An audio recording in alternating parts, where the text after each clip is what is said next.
Hello student, कैसे हो आप। मैं राहुल भारद्वाज अपनी तीसरी सीरीज़ के साथ उपस्थित हुआ हूँ। इससे पहले हमने 20 क्वेश्चन तक पढ़ा था। सभी छात्रों के कमेंट आ रहे हैं। दोनों सीरीज़ों को मैंने देखा है, पर हम टाइम टेकन प्रॉपर नहीं ले रहे हैं। उस चीज़ का हमें ध्यान रखना है। हम प्रॉपर टाइम दें। लगभग हम मान के चलते हैं कि हर क्वेश्चन के लिए हमारे पास 1 मिनट होती है। क्वेश्चन को ध्यान से पढ़ना है, ऑप्शन को चूज़ करना है और तब हमें अपना कमेंट करना है। और मेरे व्हाट्सएप पर स्कोर और टेकिंग टाइम भी शो करना है, क्योंकि हम केवल नाम भेज देते हैं, नंबर नहीं भेजते। हमें नाम, अपना स्कोर और अपना टेकिंग टाइम, कितना टाइम हमने टेक किया है। कोई भेजता है मैंने 18 मिनट टेक करे, कोई कहता 15 मिनट में मैंने 17 कर लिए। तो 15 मिनट नहीं देने हैं, 20 मिनट देने हैं और 20 मिनट में ही उसे सोल्व करना है। जब हमारी सीरीज स्टार्ट होती है तब से हम अपने टाइम को काउंट करें। बाकी हमारा काम है कि हम हर क्वेश्चन को डीपली पढ़ें, उसके ऑप्शनों को पढ़ें और अपने आंसर को अपनी रफ कॉपी पर लिखें और कमेंट भी करें। लास्ट में अपने स्कोर को काउंट करें। कहीं ना कहीं हमें 20 में से 20 ही सही करने हैं, ऐसा सोच के हम सीरीज़ को पढ़ते हैं। अगली सीरीज़ जब हम पढ़ने बैठते हैं तो उससे पहले हमें पिछली दोनों सीरीज़ों को भी पढ़ना चाहिए, क्योंकि पिछली सीरीज़ कहीं ना कहीं अगली आने वाली सीरीज़ से जुड़ी होती हैं। और जैसा कि हम पहले भी कह चुके हैं कि हम सब्जेक्टियल नहीं पढ़ रहे हैं, हम केवल 12th का पढ़ रहे हैं, हम केवल 10th का पढ़ रहे हैं, ऐसा हम नहीं पढ़ रहे हैं। हम बेसिक कॉमर्स पढ़ रहे हैं। कॉमर्स का बेस क्या है, कॉमर्स कहाँ से स्टार्ट हुई है, कॉमर्स कहाँ जाकर अंत होगी, इसको हम पढ़ रहे हैं। क्योंकि हमारे पास लगभग 1 माह का टाइम है, तो रोज़ाना 20-20 क्वेश्चन की सीरीज़ हमारे सामने आनी है और फिर हमें वो उस जगह पहुंचा देगी जहां पर हम अभी खड़े हैं, क्लास 12th पर, क्लास 10th पर। तो हम हर सीरीज़ को डीपली करें, प्रॉपर टाइम में करें, जल्दबाजी ना करें। कमेंट हर क्वेश्चन पर दें। कुछ ही कमेंट मुझे मिलते हैं, मोस्टली बॉयज़ के कमेंट नहीं मिल पाते। गर्ल्स के कमेंट होते हैं। गर्ल्स अपना स्कोर भी पहले बताती हैं, बॉयज़ बाद में बताते हैं। तो कोशिश करें। सीरीज़ को स्टार्ट करते हैं। क्वेश्चन नंबर 21, खाता बही तैयार की जाती है। पोस्टिंग इज प्रिपेयर्ड फ्रॉम रोकड़ खाते से, कैश अकाउंट, सहायक भइयों से, हेल्पिंग बुक, रोजनामचे से, जर्नल, नन ऑफ दीज, इनमें से कोई नहीं। खाता बही किससे तैयार की जाती है वो हमें चूज़ करना है और अपने आंसर को कमेंट साथ साथ करना है।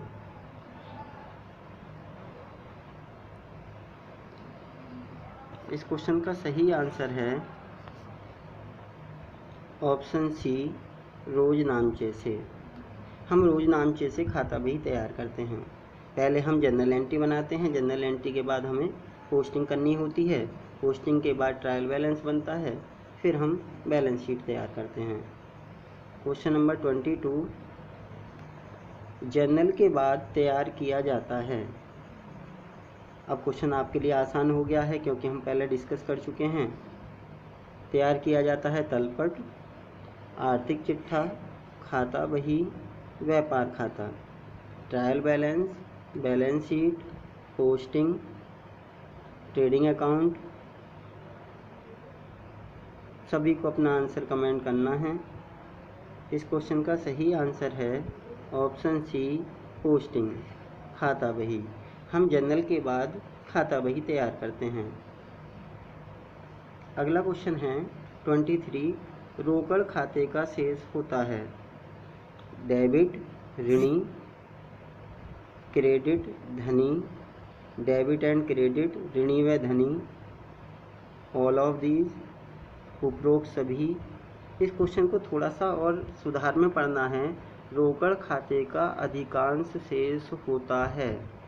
डेबिट, क्रेडिट, डेबिट और क्रेडिट, ऑल ऑफ दीज। अधिकांश शब्द और जोड़ना है। रोकड़ खाते का अधिकांश शेष होता है। सभी को कमेंट करना है। सभी अपने आंसर को चूज करेंगे और कमेंट करेंगे। प्रॉपर टाइम हमें देना है 1 मिनट एक क्वेश्चन के लिए। इस क्वेश्चन का सही आंसर है ऑप्शन ए, डेबिट। रोकड़ खाते का अधिकांश शेष डेबिट होता है, जबकि डेबिट और क्रेडिट दोनों ही शेष होते हैं, पर अधिकांश रोकड़ खाते का शेष डेबिट आता है। क्वेश्चन नंबर 24, बैंक अधिविकर्ष, बैंक ओवरड्राफ्ट। बैंक अधिविकर्ष खाते का शेष होता है debit, credit, debit and credit, none of these, इनमें से कोई नहीं। पहले हमने रोकड़ खाते का शेष देखा था, अब बैंक ओवरड्राफ्ट का बैलेंस देखना है कि वो डेबिट होता है, क्रेडिट होता है, बोथ ऑफ देम है, नन ऑफ दीज है।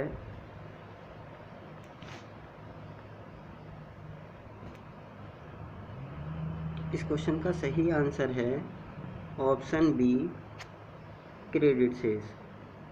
क्रेडिट बैलेंस हमारा होता है बैंक ओवरड्राफ्ट का। रोकड़ खाते का अधिकांश डेबिट बैलेंस होता है और बैंक ओवरड्राफ्ट का जस्ट अपोजिट होता है, क्रेडिट बैलेंस होता है। क्वेश्चन नंबर 25, 3 खाने वाली रोकड़ बही में धनराशि के कितने कॉलम बनाए जाते हैं?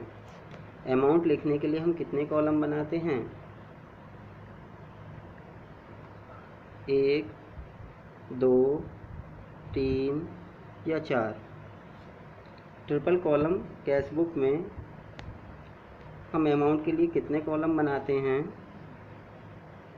1, 2, 3, 4। सभी को अपना आंसर चूज करना है और वेरीफाई करने के बाद कमेंट करना है। कमेंट सभी को देने हैं, स्कोर सभी को मेरे व्हाट्सएप पर सेंड करना है, नाम के साथ और कितना टाइम उसने टेक किया है उसके साथ सेंड करना है और प्रॉपर टाइम देना है। इस क्वेश्चन का सही आंसर है ऑप्शन सी, 3 कॉलम होते हैं। 3 खाने बनाए जाते हैं। 3 खाने वाली रोकड़ बही में पहला खाना cash, second column bank, third column discount. Cash, bank, discount 3 column amount के बनाए जाते हैं। क्वेश्चन नंबर 26 देखना है, कॉन्ट्रा एंट्री, विपरीत लेखे। कॉन्ट्रा एंट्री किस ट्रांजैक्शन को इफेक्टिव करती है? रोकड़ खाते को, बैंक खाते को, छूट खाते को, ऑप्शन ए और बी दोनों। जो कॉन्ट्रा एंट्री हमारी होती है, जो विपरीत लेखे किए जाते हैं एक दूसरे के खाने में, वो कौन कौन से खातों को प्रभावित करती है? रोकड़ खाते को, बैंक खाते को, छूट खाते को, ऑप्शन ए और बी दोनों को।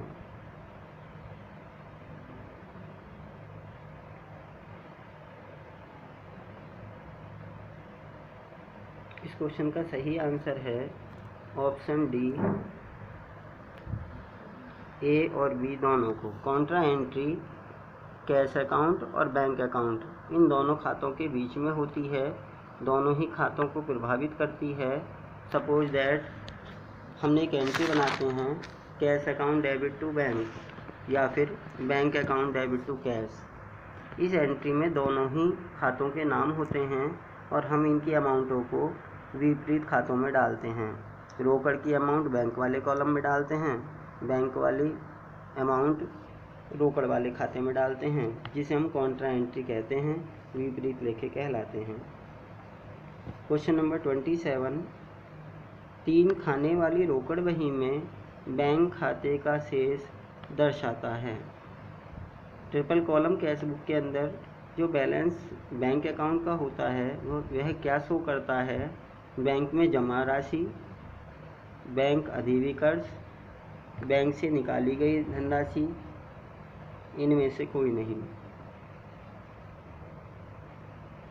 Amount deposit into bank, bank overdraft, amount withdrawal from bank, none of these. सभी को आंसर चूज करने के बाद कमेंट करना है।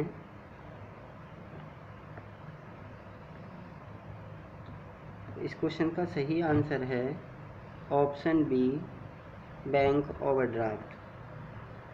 बैंक खाते का क्रेडिट बैलेंस बैंक ओवरड्राफ्ट को शो करता है। जब हम अपनी डिपॉजिट अमाउंट से ज़्यादा पैसा निकालते हैं तो उस अमाउंट को हम ओवरड्राफ्ट का नाम देते हैं। डिपॉजिट से ज़्यादा निकाली गई धनराशि ओवरड्राफ्ट है। जितनी हमारी लिमिट थी उससे भी हमने ज़्यादा निकाला है, इसलिए वो ओवरड्राफ्ट है और वह बैंक खाते का धनशेष दिखाता है। क्वेश्चन नंबर 28, खुदरा रोकड़ बही में लेखा करने वाले को कहा जाता है। पेटी कैश अकाउंट हमने पढ़ा है, उसमें लेखा करने वाले को हम क्या कहते हैं? जो ट्रांजैक्शन शो कराता है, रिकॉर्ड करता है, उसे क्या कहते हैं? लघु रोकड़िया, लिपिक रोकड़िया, प्रधान रोकड़िया, बैंक रोकड़िया। ये जो रोकड़िया शब्द है इसे हम इंग्लिश में जान लें, ये कैशियर है। लघु रोकड़िया, लिपिक रोकड़िया, प्रधान Rokadia, bank Rokadia.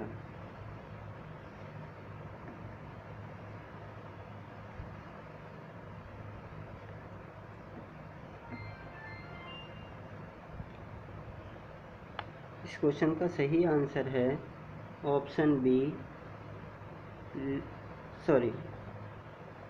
Option A, लघु रोकड़िया। लघु रोकड़िया वह रोकड़िया है जो छोटे छोटे लेन देनों का लेखा करता है, दिन प्रतिदिन लेन देनों का लेखा करता है, लघु रोकड़िया कहलाता है। जबकि प्रधान रोकड़िया बड़े बड़े व्यापारिक लेन देन करता है, वह हमारा हेड कैशियर कहलाता है। जिसे हम प्रधान रोकड़िया बोल रहे हैं वो हमारा हेड कैशियर है और उसका सब्स्टिट्यूट हमारा लघु रोकड़िया होता है जो छोटे छोटे लेन देनों को पूरा करता है। क्वेश्चन नंबर 29, लघु रोकड़िए को राशि प्राप्त होती है। जो हमारा सब कैशियर है उसको हेड कैशियर से अमाउंट जब मिलती हैं वो कब मिलती हैं? At the end of the month, माह के अंत में, in the beginning of the month, माह के प्रारंभ में,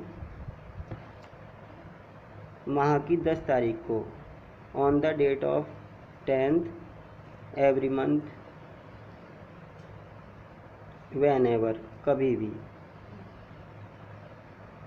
एक लघु रोकड़िए को अपने छोटे छोटे लेन देनों का भुगतान करने के लिए धनराशि हेड कैशियर से कम मिलती है, वो हमें फाइंड आउट करना है। ये एक मिसप्रिंट है, माह की 10 तारीख को।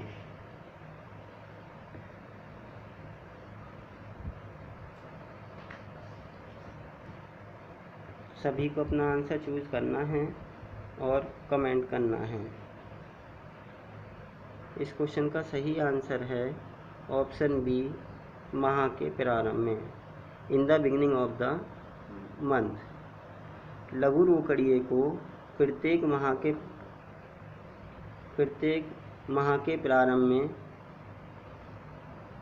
धनराशि मिल जाती है जिससे वह अपने छोटे छोटे लेन देनों का भुगतान करता है। क्वेश्चन नंबर 30, व्यापारिक वस्तु की उधार खरीद को प्रविष्टि किया जाता है। जो बिजनेस में हम उधार माल खरीदते हैं उसका लेखा हम किस में करते हैं? क्रय पुस्तक में, रोकड़ पुस्तक में, प्राप्य विपत्र पुस्तक में, इनमें से कोई नहीं।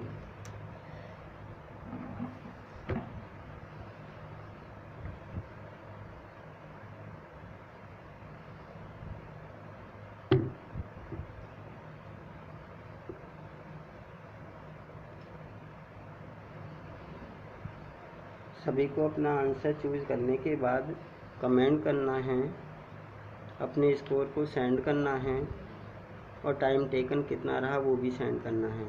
हम प्रॉपर टाइम देते चलें जिससे कि हम प्रॉपर नंबर गेन करें।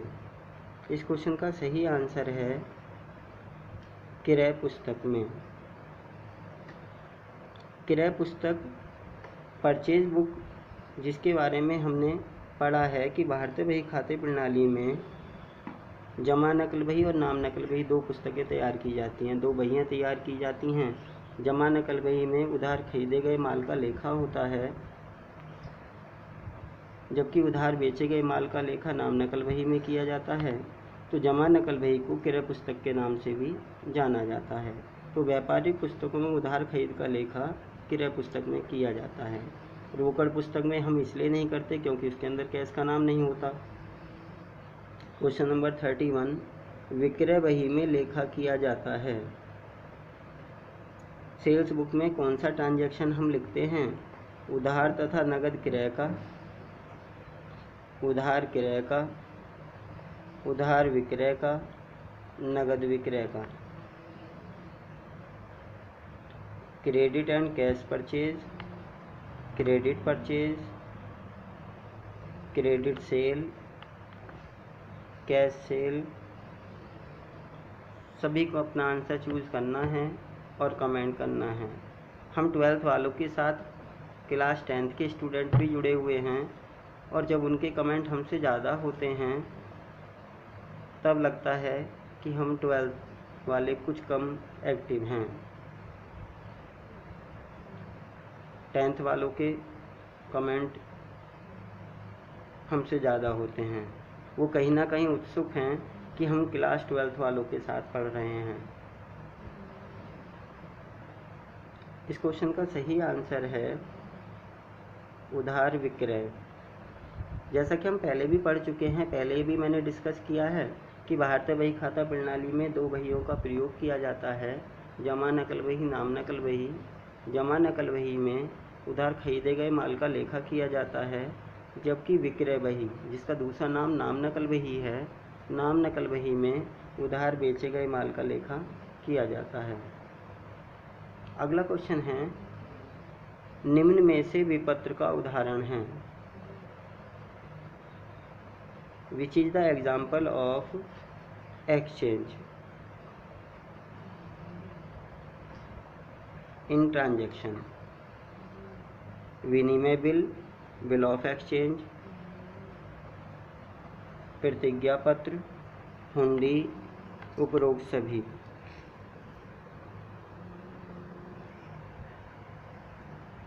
प्रोमिसरी नोट, हुंडी, ऑल ऑफ दीज।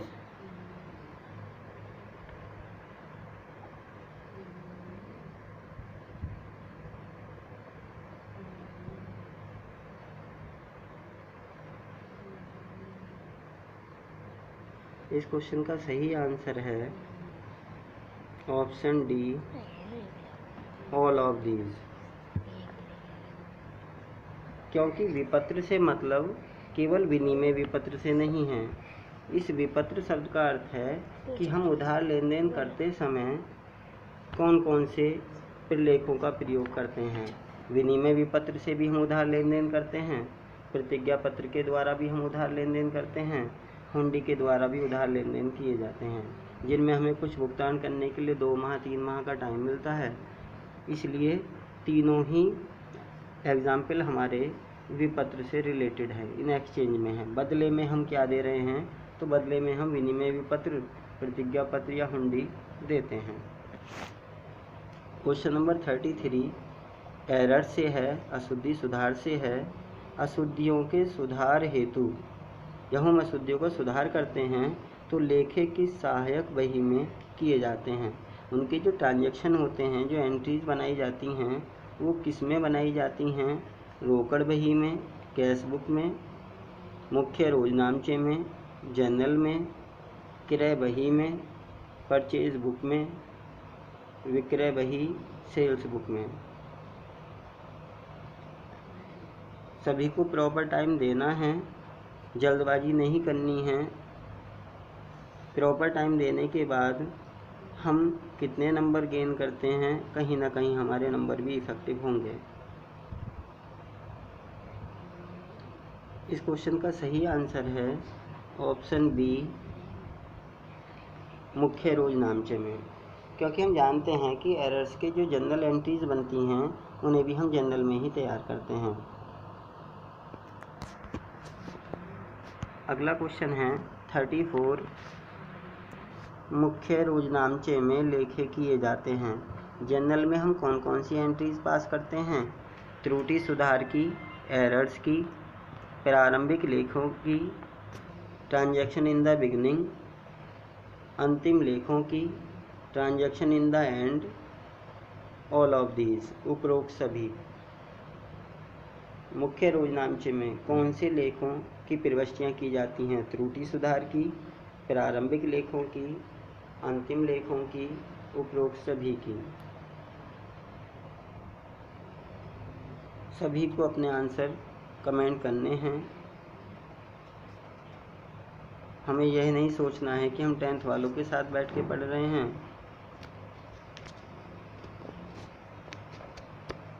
हम अपने आप को पूर्ण बना रहे हैं कि कॉमर्स का ज्ञान हमें भी पूरा हो।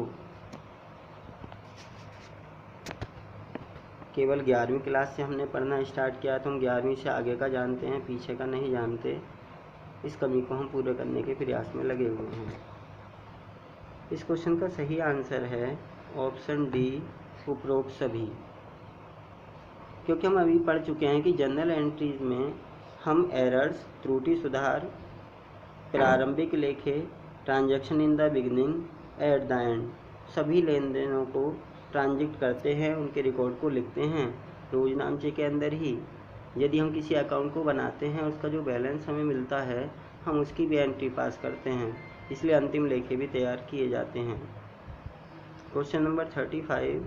तलपट होता है या फिर तलपट कहलाता है सहायक पुस्तक, रजिस्टर, सूची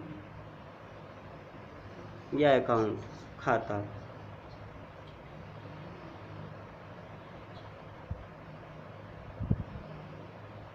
तलपट को हम क्या कहते हैं? सहायक पुस्तक, रजिस्टर, सूची या खाता। सभी को अपना आंसर कमेंट करना है।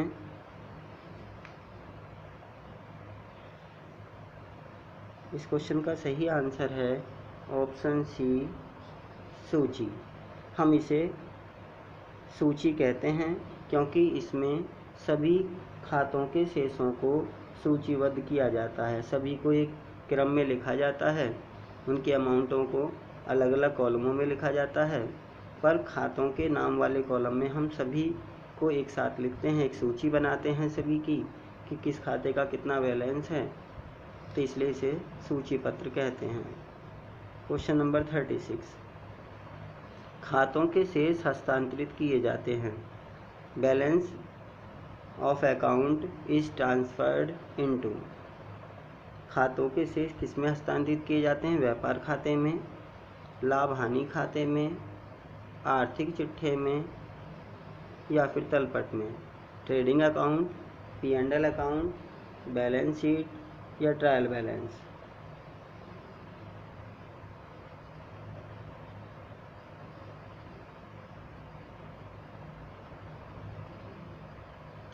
इस क्वेश्चन का सही आंसर है ऑप्शन डी, ट्रायल बैलेंस। क्योंकि हम जानते हैं कि व्यापारिक लेन देन हो जाने के बाद उनकी रोजनामचे में जनरल एंट्रीज पास की जाती हैं, उसके बाद उनकी पोस्टिंग की जाती है और उन्हें वेरीफाई करने के लिए हम एक ट्रायल बैलेंस बनाते हैं। ट्रायल बैलेंस में हम उन्हें लिखते हैं, उनके शेषों को, उनके बैलेंसों को लिखा जाता है, इसलिए ऑप्शन डी सही है। Question number 37। अंतिम स्टॉक, क्लोजिंग स्टॉक तलपट में दिखाया जाता है। डेबिट पक्ष में, क्रेडिट पक्ष में, तलपट के नीचे, ए और सी दोनों में। दोनों ही विकल्प सही हैं, ऐसा भी है। हमें इन चारों ऑप्शनों में से सही ऑप्शन को चूज़ करना है और कमेंट करना है। क्लोजिंग स्टॉक तलपट में कहाँ दिखाया जाता है? डेबिट पक्ष में, क्रेडिट पक्ष में, तलपट के नीचे या विकल्प ए और सी सही हैं।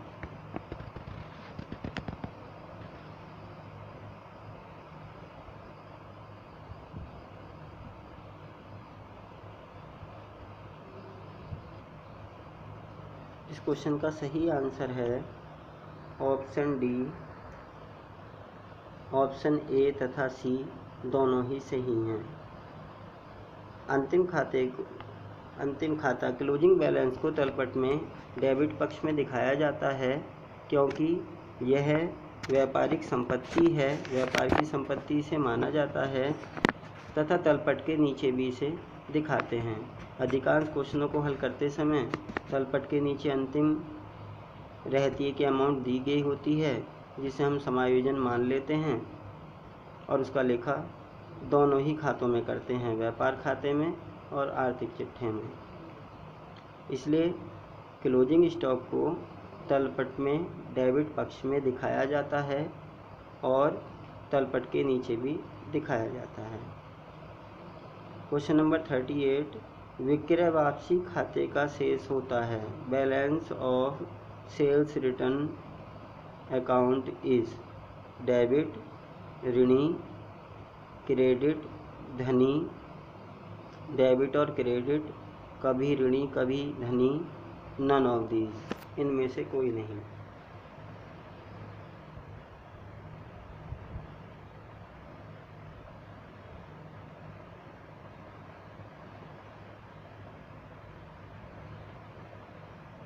सभी को अपने आंसर कमेंट करने हैं, सही ऑप्शन को चूज करना है। इस क्वेश्चन का सही आंसर है option A, debit. Sales return account का डेबिट बैलेंस होता है। क्वेश्चन नंबर 39, फर्नीचर क्रय किया 5,000 रुपये में फर्नीचर खरीदा और उसका ट्रांजैक्शन हमने परचेज अकाउंट में किया, क्रय खाते को डेबिट कर दिया। यह कैसी अशुद्धि होगी? यह जो हमने गलती की है, उस गलती को हम कौन सी गलती कहें? हिसाब की गलती है भूल की गलती है, क्षतिपूरक अशुद्धि है, सैद्धांतिक है। फर्नीचर का क्रय करना और उसे क्रय खाते में लिख देना।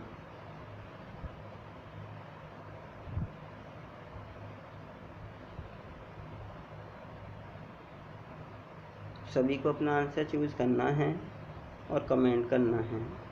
अपने स्कोर को बताना है, कितना टाइम टेक किया वो भी बताना है और अपना नाम भी साथ में देना है। और ये सभी सूचनाएं मेरे व्हाट्सएप पर आपको सेंड करनी हैं, क्योंकि आपकी सूचनाओं से मैं भी पर डे एक लिस्ट बना रहा हूँ कि किसके कितने नंबर इम्प्रूव हो रहे हैं, किसके नंबर घट रहे हैं। तो जिसके नंबर इम्प्रूव हो रहे हैं वो कहीं ना कहीं एक्टिव है, जिसके नंबर घट रहे हैं वो कहीं ना कहीं कम प्रयास कर रहा है, लापरवाही है, तेज़ी से उसे आंसर देने हैं, क्वेश्चन को उसे ठीक से नहीं पढ़ना है। केवल अफसोस होता है फिर बाद में कि मेरे 16 सही हुए, ये 4 क्यों गलत हो गए। पर मैंने 15 मिनट में कर लिए, तो 15 मिनट में नहीं करने हैं, 20 मिनट में ही करने हैं। इस क्वेश्चन का सही आंसर है ऑप्शन डी, सैद्धांतिक अशुद्धियाँ, एरर्स ऑफ प्रिंसिपल। दोहरा लेखा प्रणाली का एक सिद्धांत है जिसके अनुसार माल का खरीदना परचेज कहलाता है। माल के अलावा किसी भी संपत्ति को परचेज के नाम से ट्रांजिट नहीं किया जाता, वह स्वयं अपने नाम से ट्रांजिट होती है। फर्नीचर का खरीदना furniture account debit to cash, माल का खरीदना purchase account debit to cash. यदि हम फर्नीचर को परचेज लिख देते हैं तो कहीं ना कहीं हमने दोहरा लेखा प्रणाली के सिद्धांतों को नहीं माना है, सिद्धांतों को ध्यान में नहीं रखा है, इसलिए सैद्धांतिक अशुद्धि कहलाती है। क्वेश्चन नंबर 40, श्याम से प्राप्त 12,000 रुपये। श्याम से 12,000 रुपये मिले, राम के खाते में जमा कर दिए। यह अशुद्धि कैसी है? भूल की अशुद्धि, सैद्धांतिक अशुद्धि, क्षतिपूरक अशुद्धि, हिसाब की अशुद्धि।